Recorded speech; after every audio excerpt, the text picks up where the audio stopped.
দখলদার ইসরায়েলি বাহিনী এবং লেবানন পুরোদমে যুদ্ধ চলছে। জানিয়ে দেব হাতে থাকা সর্বশেষ আপডেট আন্তর্জাতিক সংবাদ। প্রথমেই সংবাদ শিরোনাম, ইসরায়েলি হেলিকপ্টারে রকেট ছুড়ল হামাস। এরপর জানিয়ে দিব ইব্রাহিম রাইসির মতো পরিণতি হতে যাচ্ছিল আহমাদিনেজাদের। এদিকে ভারতের ব্যাংকগুলোতে চিঠি পাঠিয়ে হুঁশিয়ারি যুক্তরাষ্ট্রের।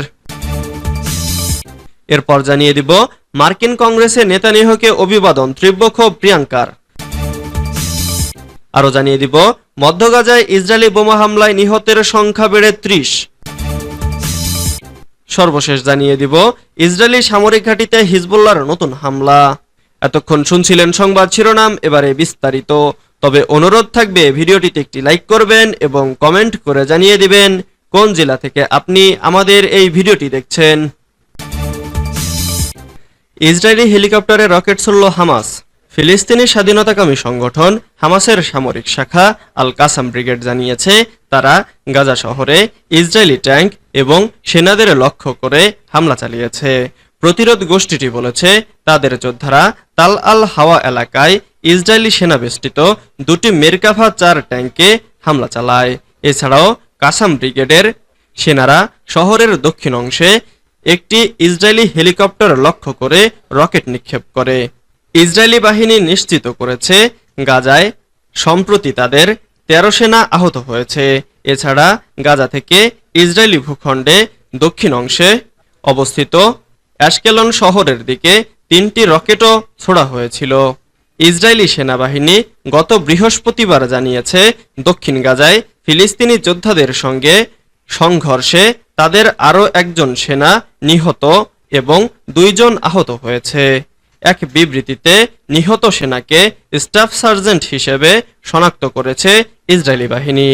৪০১তম আর্মস কার্স ব্রিগেডের ৯ম ব্যাটালিয়নের হয়ে যুদ্ধ করেছিলেন নোয়ামডুক নামের সেই সেনা কর্মকর্তা। ইব্রাহিম রাইসির মতো পরিণতি হতে যাচ্ছিল আহমাদিনেজাদের। ইরানের জনপ্রিয় প্রেসিডেন্ট ইব্রাহিম রাইসির মৃত্যুর ক্ষত এখনো শুকায়নি। এরই মধ্যে সামনে এলো চাঞ্চল্যকর আরেক তথ্য, দুবারের জনপ্রিয় সাবেক প্রেসিডেন্ট মাহমুদ আহমাদিনেজাদও নাকি একই ধরনের পরিণতি ভোগ করতে যাচ্ছিলেন। গেল মাসে সুপ্রিম কাউন্সিলের আপত্তির মুখে প্রেসিডেন্টের নির্বাচনে দাঁড়াতে পারেননি আহমাদিনেজাদ। এ নিয়ে মনোকষ্ট ছিল তার। এবার তাকে হত্যার এক ষড়যন্ত্রের খবর প্রকাশ করেছে লন্ডন ভিত্তিক ফার্সি ভাষার সম্প্রচার মাধ্যম ইরান ইন্টারন্যাশনাল। প্রায় ২ সপ্তাহ আগে চমকে ওঠার মতো এক খবর দেয় ইরান ইন্টারন্যাশনাল। গেল ১৫ জুলাই এক প্রতিবেদনে তারা জানায়, অনেকটা রাইসির কায়দায় আততায়ী হামলার শিকার হতে যাচ্ছিলেন আহমাদিনেজাদ। একটি ধর্মীয় অনুষ্ঠানে যোগ দিতে যাওয়ার কথা ছিল তার, কিন্তু গাড়িতে ওঠার আগে সম্প্রতি মেরামত করা আহমাদিনেজাদের ল্যান্ডক্রুজ খতিয়ে দেখেন তার নিরাপত্তা প্রধান। তখন তিনি কিছু ত্রুটির কথা উল্লেখ করে আহমাদিনেজাদকে অন্য গাড়িতে চড়তে বলেন। ভারতের ব্যাংকগুলোতে চিঠি পাঠিয়ে হুঁশিয়ারি যুক্তরাষ্ট্রের। রাশিয়ার সঙ্গে লেনদেন নিয়ে চিঠি পাঠিয়ে ভারতের ব্যাংকগুলোকে সতর্ক করেছে যুক্তরাষ্ট্র। সংবাদ সংস্থা রয়টার্সের বরাতে ভারতীয় গণমাধ্যমগুলো জানিয়েছে, ভারতের যে ব্যাংকগুলো রাশিয়ার সেনার সঙ্গে ব্যবসা করে তারা যুক্তরাষ্ট্র থেকে আর কোনো আর্থিক সাহায্য পাবে না। মার্কিন অর্থ মন্ত্রণালয় এমন হুঁশিয়ারি দিয়েছে। রয়টার্সের প্রতিবেদন অনুযায়ী ভারতে ওই চিঠি পাঠিয়েছেন যুক্তরাষ্ট্রের সহকারী অর্থ সচিব ওয়ালি আদেয়মো। ইন্ডিয়ান ব্যাংকস অ্যাসোসিয়েশনকে পাঠানো ওই চিঠিতে জানানো হয়েছে, আমরা জানি যে রাশিয়ার সামরিক বাহিনী মেশিন টুলস এবং মাইক্রো ইলেকট্রনিক্সের মতো সংবেদনশীল পণ্য আমদানি করে। লেনদেন সহজ করার জন্য সে দেশের বিদেশি আর্থিক প্রতিষ্ঠানগুলোর উপর নির্ভর করে মস্কো। তবে চিঠিতে ভারতের ব্যাংকগুলোর জন্য কোনো নির্দিষ্ট উদ্বেগের কথা বলা নেই। ২০২২ সালে রাশিয়া ইউক্রেন সংঘাত শুরুর পর থেকেই নয়াদিল্লি যাতে মস্কো থেকে নিজেকে দূরে রাখে সে বিষয়ে তৈরি হওয়া বিভিন্ন চাপ প্রতিহত করার চেষ্টা করেছে ভারত। মার্কিন কংগ্রেসে নেতানিয়াহুকে অভিবাদন তীব্র ক্ষোভ প্রিয়াঙ্কার। গাজায় যুদ্ধের মাঝে ওয়াশিংটন সফরে এসে মার্কিন কংগ্রেসে ভাষণ দিয়েছেন ইসরায়েলি প্রধানমন্ত্রী বেনিয়ামিন নেতানিয়াহু। পৃথিবী জুড়ে যেখানে এ যুদ্ধ থামানোর জোর দাবি উঠছে, ঠিক সে সময় মার্কিন কংগ্রেসে বাহবা পেয়েছেন নেতানিয়াহু। এবার গাজা ইস্যুতে পশ্চিমা নীতি নিয়ে কঠোর সমালোচনা করেছেন ভারতের কংগ্রেস নেত্রী প্রিয়াঙ্কা গান্ধী। গত বছরের 7 অক্টোবর ইসরায়েলে সীমান্ত পেরিয়ে আকস্মিক হামলা চালায় ফিলিস্তিনি স্বাধীনতাকামী সংগঠন হামাস। জবাবে গাজায় নির্বিচার হামলা শুরু করে ইসরায়েল। এ হামলায় এখন পর্যন্ত প্রাণ হারিয়েছে ৩৯,০০০-এর বেশি মানুষ, এদের বেশিরভাগই নারী ও শিশু।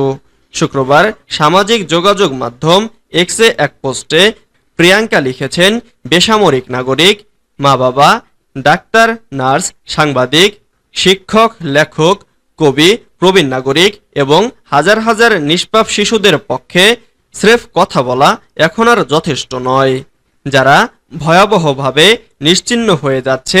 গাজায় এক কথায় গণহত্যা চলছে। মধ্য গাজায় ইসরায়েলি বোমা হামলায় নিহতের সংখ্যা বেড়ে ৩০।